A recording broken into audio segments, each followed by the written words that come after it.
I'd like to paint the complication of complex decision-making just enough so that we can feel some pain about it. Then I would like to talk about how we might think about it and then give you a couple of practical things I think are useful. And I'd like to do that in 20 to 25 minutes. I think I have about that much time. And if there's a few minutes afterwards, you say, can you say more? Or I've got a question, or I want to correct you, Mark, that will all be fine. Okay? But can we do one little fairly quiet exercise of getting ready just by standing up, if you would? And we're going to do one of these sit-down exercises, okay? So if this applies to you, you will sit down. And I'll try to be very clear. As professionals, if you have been in less than 3 meetings already this week, less than 3, would you sit down? Less than 3. Okay? Few of you. And there's no right or wrong, good or bad, okay? By the way, this could count as a meeting. Just, okay. If you have been in less than 4, would you sit down? A few more of you. Okay, now, if every meeting, for those of you still standing, if every meeting you've been in is an absolute productive delight, would you remain standing? Absolute productive delight. Okay, there are people like us that are meeting geeks. But here's the point. We know that meetings are major time leaks and money leaks in organizations. And we know that in our work, we're going to be in a lot of meetings. It could be a one-to-one conversation. It could be a task force. It could be an ongoing report in. We're in them all the time. My brother is an industrial organizational psychologist, and I attended one of his degree ceremonies where he was graduating, and they brought in a Nobel Prize nominated, hadn't won yet, nominated economist who talked about meetings, and he basically said this: you're going to spend in your professional career X%, it was more than half, of your career in meetings. You had better get good at them.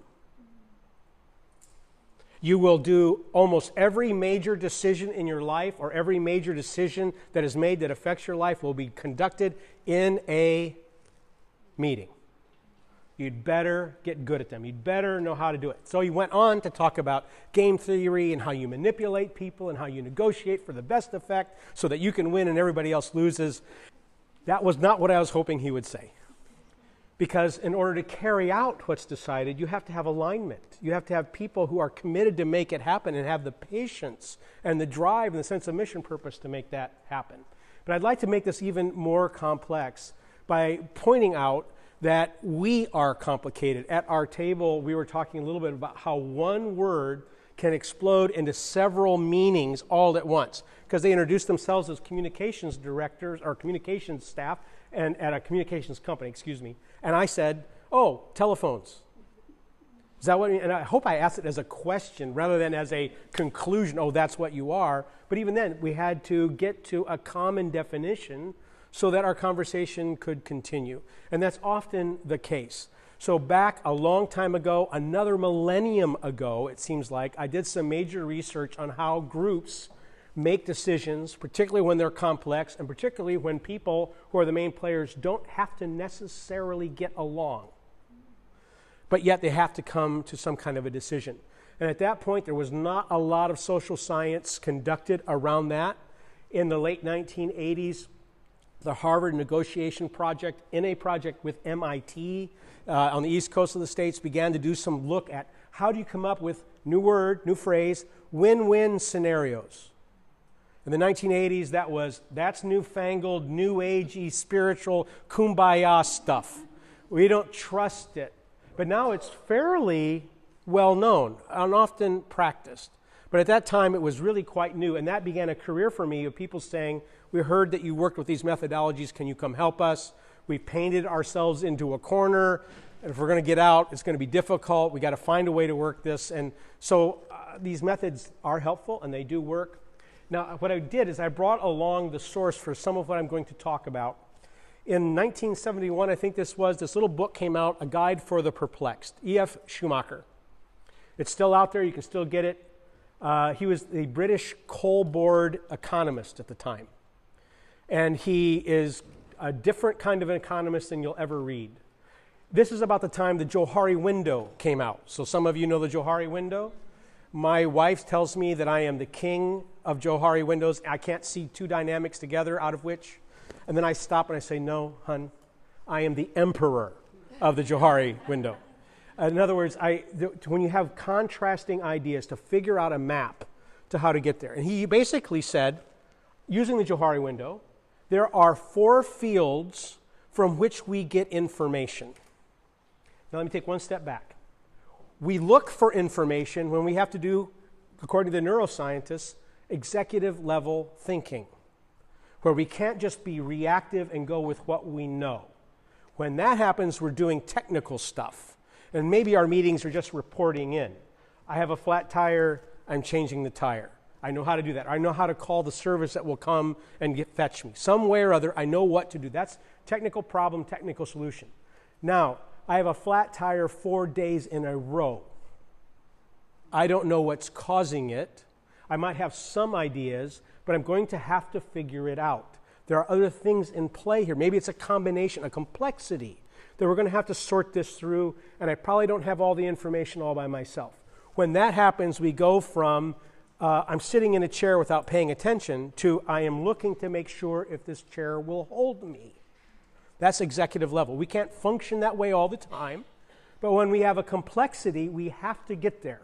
We have to get everybody in the room, into the same room, in the same conversation, meaning the same things with the same direction, or we will not solve the complexity. Or if we do solve it, we won't be able to carry it out in the way that we want to because we won't have the alignment we need to see it through. And we won't have the patience because all this time there's other dynamics taking place. So that's what Schumacher's writing about. He says there are 4 fields. There is, I'll get to the actual 4 in a moment, but one of these lines is about the person. So there's me and there's you.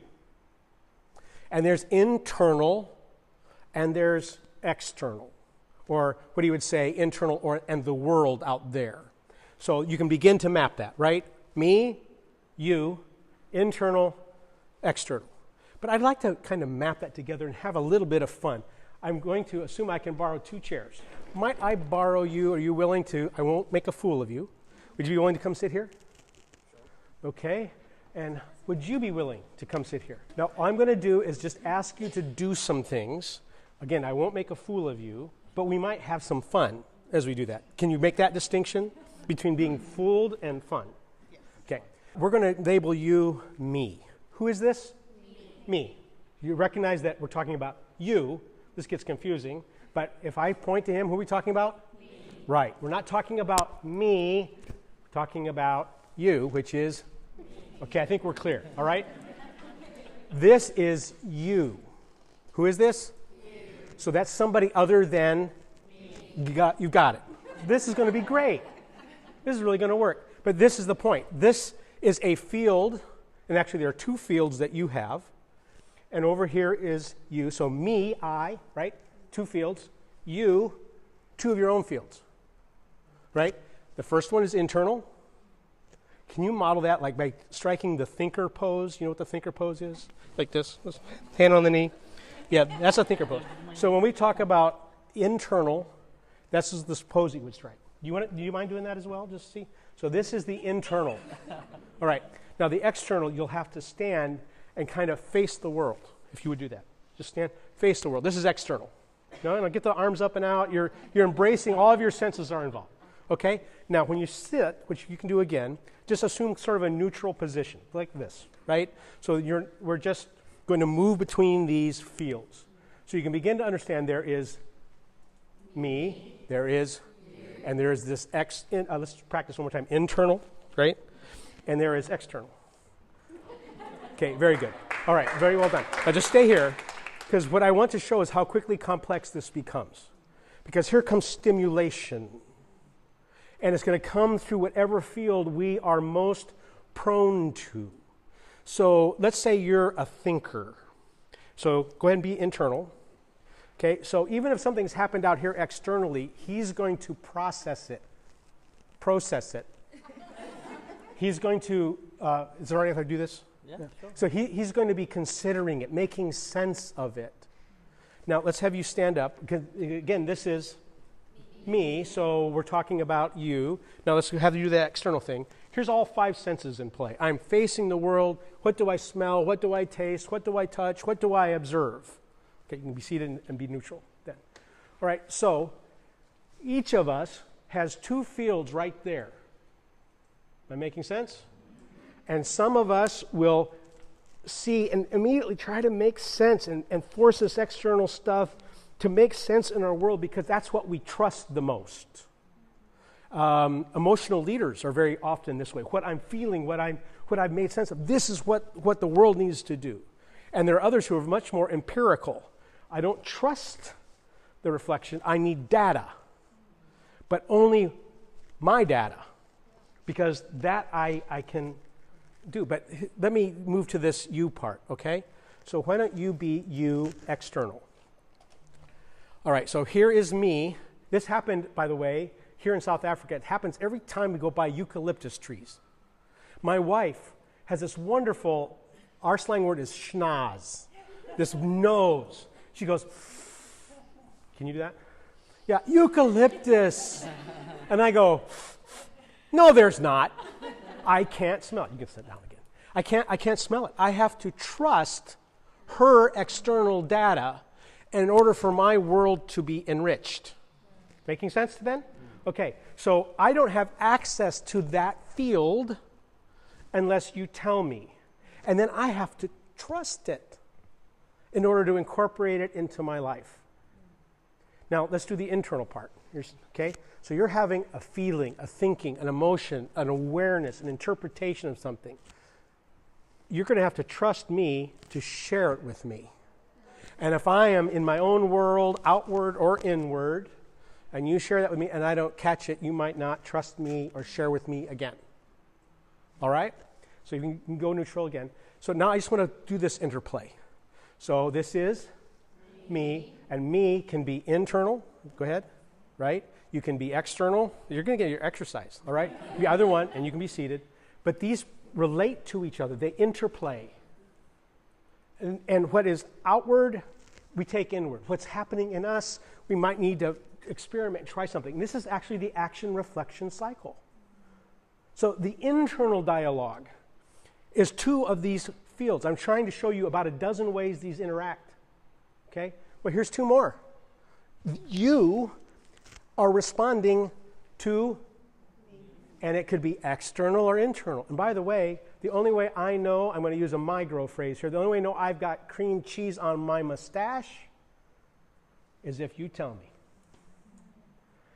And then I have to not wound you in return, or you won't ever tell me again. Right? So those are interactions. So internal and external, my own inward one, you've got your own inward one, but now let's start to play this out. Let's have you both assume the internal.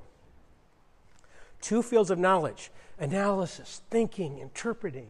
Analysis, thinking, interpreting, reflecting. How are they going to get access to these fields? I would suggest that's facilitated and safe dialogue. The invitation, maybe I have to come out of here to be able to ask, but quite often you've got a group of people who are each in their own place and you can return to normal. You are fostering the safe exchange. How do you feel about this? What are your emotions with this? What are your thoughts? What are your impressions? And it has to be able to be landed and cherished, or what? Shut down. Won't do it. Okay, so now let's have you be external by standing up, outward, and you're internal. Okay, so information can go this way, and it can go this way. Right? Now, let's reverse that. And you can have information going this way or this way. You can sit down again. So you've got 4 forms: where it starts, where it goes, how it's interpreted, what happens between them.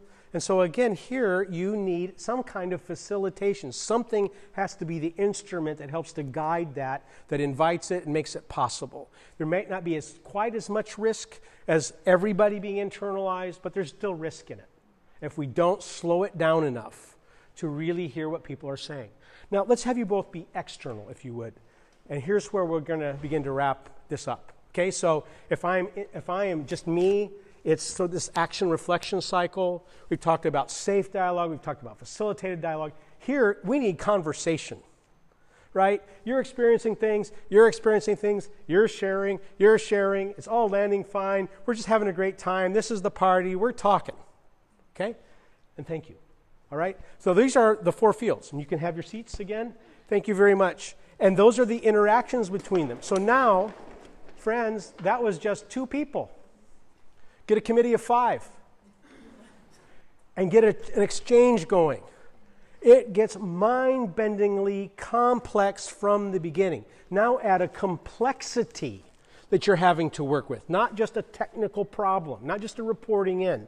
How do you make this work in order to arrive at a complex decision outcome that everyone is aligned to and will actually make it happen without dilution?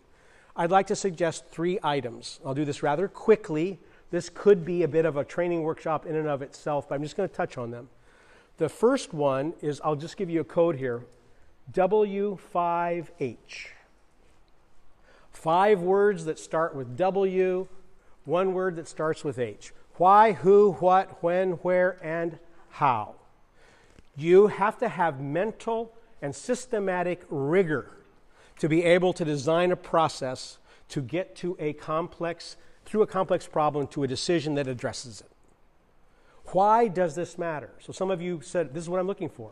If I'm a process consultant working with you or a process consultant working with you, I'm going to ask you, why does this matter to you? And does everybody else involved share your motivation? Because if you don't, or you don't have the same definitions, you're not going to arrive at a solution. So your first step is to make sure we've got a common frame of reference. That's the why. And again, this is the QR code as well. It's on my business card. If you want to take a picture of that, you'll get all of this, okay? So why really matters. Common words, common definitions, like a mission statement for this thing. Then who? Who's playing what role to get something done? If we're actually going to do something about it, who decides? Is it you? Is that person actually in this room? Because if they're not, we're not going to get anything done. We'll just make a proposal, but we won't be the decision maker. So who's the decision maker? Who's the funder? Who has to be consulted? One of the ways I like to speak about that is if somebody cocks an eyebrow or sucks in air and the whole room stops talking, waiting to know what that person thinks, even if it's informal presence, they need to be somehow involved. Otherwise, they'll undermine it afterwards. Their perspective matters. And more often than not, they are a person who tried to do something about this previously and people didn't listen to them.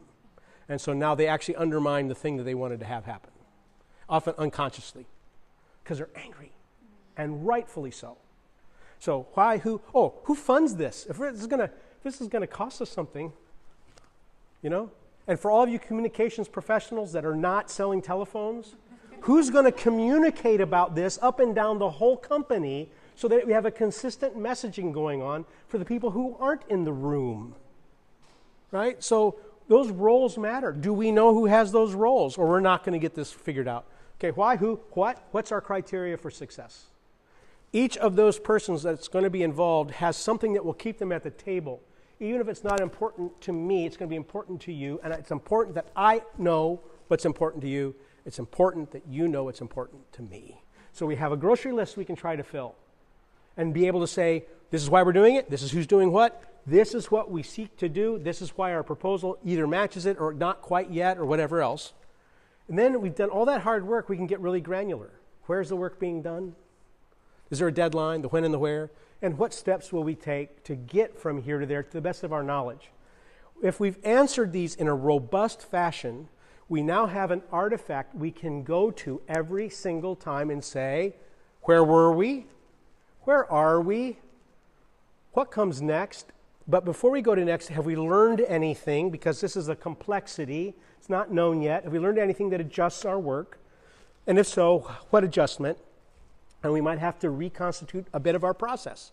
We do that work as an ongoing discipline. Listen to me, every single time. This isn't about being smart. It's about being disciplined. It's about rigor. It's about having a method by which you get to this information and then be able to track against it.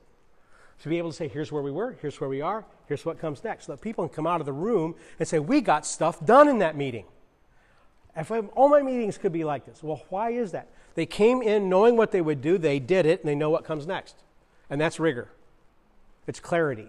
And how do you get to clarity? Robust answers to why, who, what, when, where, and how. My practice has been going in and doing forensic work. More often than not, I get the call, this broke, this has fallen apart. I just start asking those questions, and it doesn't take long. 15, 20, 30 minutes. We're right at the heart of what they didn't answer. And the good news is we can then recover all the work they've already done and fill in that gaps and start again.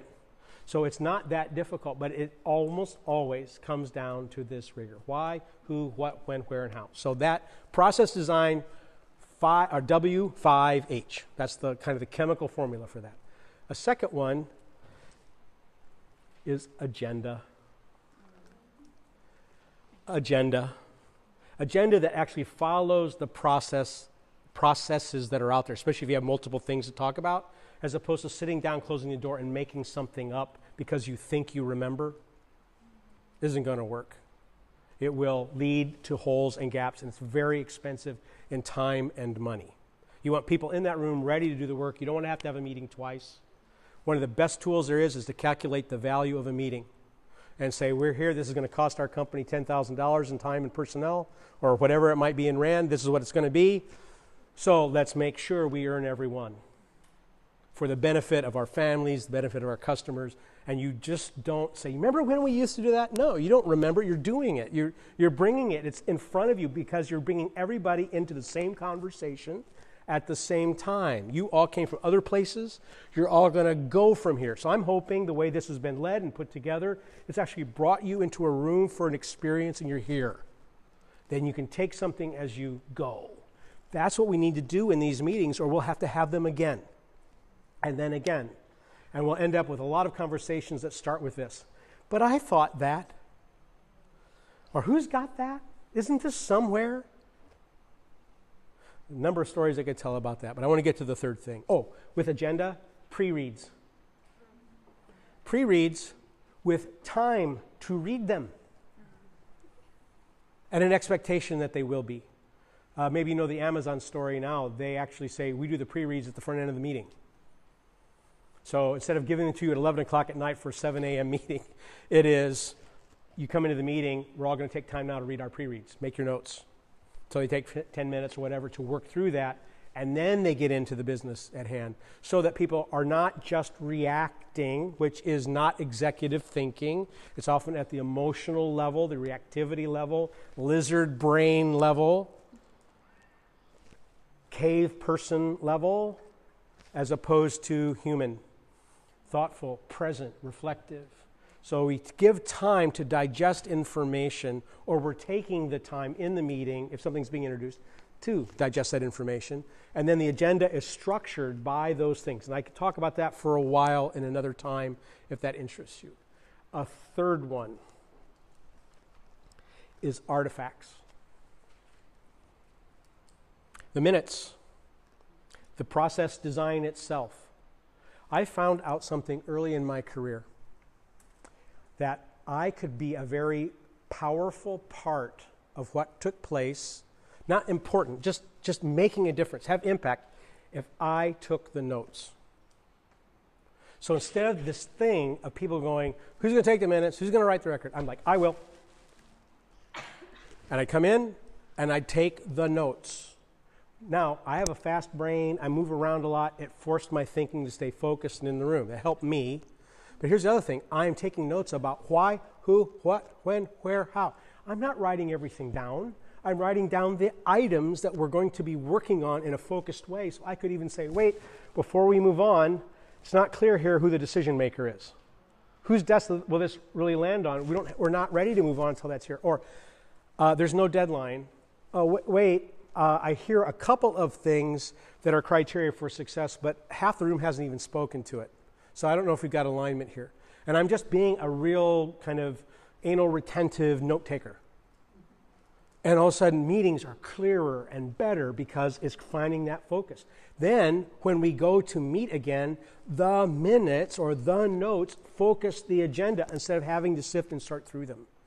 Maybe you can tell by now that I'm not a fan of AI recording the meetings and us watching it if we weren't there.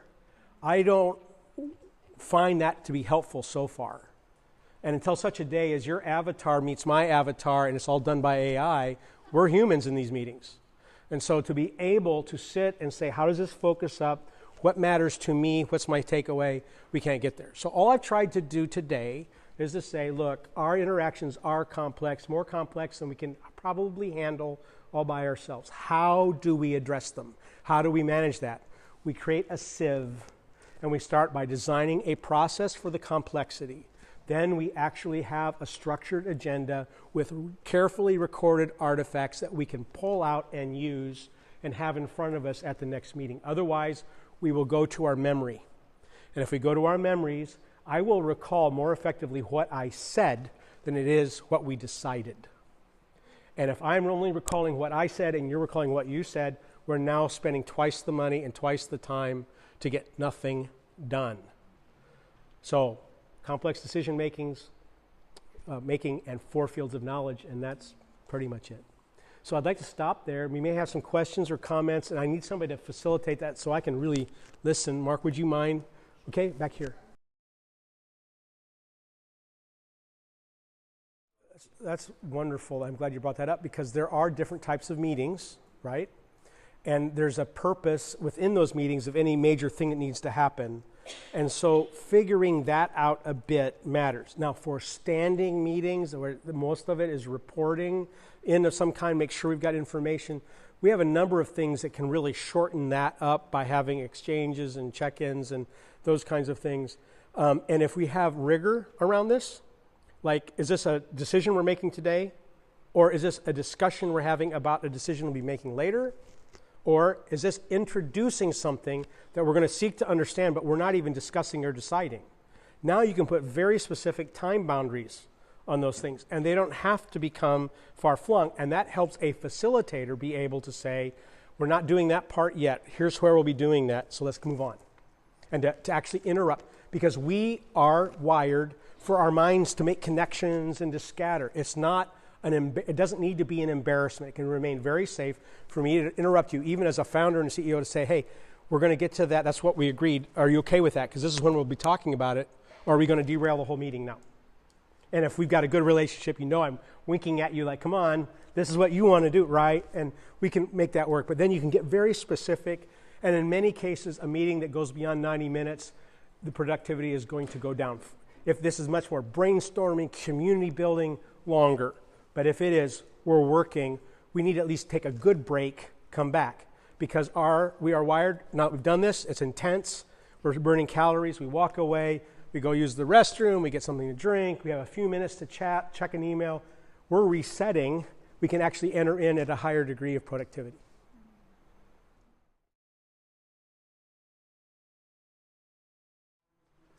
And just make sure we all heard that. What do you do about that daily check-in if it's on your manager's calendar and they're expecting like 20 minutes of time with you? And they actually might be feeling like, see, I'm sensitive, I'm available, we're doing this, we're doing it at the front end of the day and all. So if that's happening, one possibility, there are a number of you here that have faced this, maybe worked your way through it. You might want to find her afterwards and give her some suggestions. The one thing I think of right away is to actually ask first, can I have a conversation with you about these times? So we're doing a check-in. I'd like to check in with you about these times. And then you bring curiosity rather than statements. There's a reason why you're doing this. Can you tell me more? They might not tell you anything new, but they might. Again, external, internal, So what's this about for you? What's important? For you to feel like you've really checked in with me, what do you want? So now, if it's going to continue and not be adjusted, you can get right to the heart of the matter quick. And then you can even ask, if I've understood you, play it back. Do I understand it? Yes, you do. Okay. Do you mind if I tell you how I'm experiencing this? Is it safe even for me to tell you? Because I don't share that point of view, or I I have a different impression of this. And, you have to be the gauge of how safe that is, and they're going to have to tell you whether it is or not. But that kind of, I care about this, I want to support you well as my manager, I want to do this right, and I'm not sure I understand. That kind of honest dialogue, I would imagine in a good workplace, you could use a check-in time to have that conversation. And others here may have even better ideas. Thank you, that's a great question. Very practical.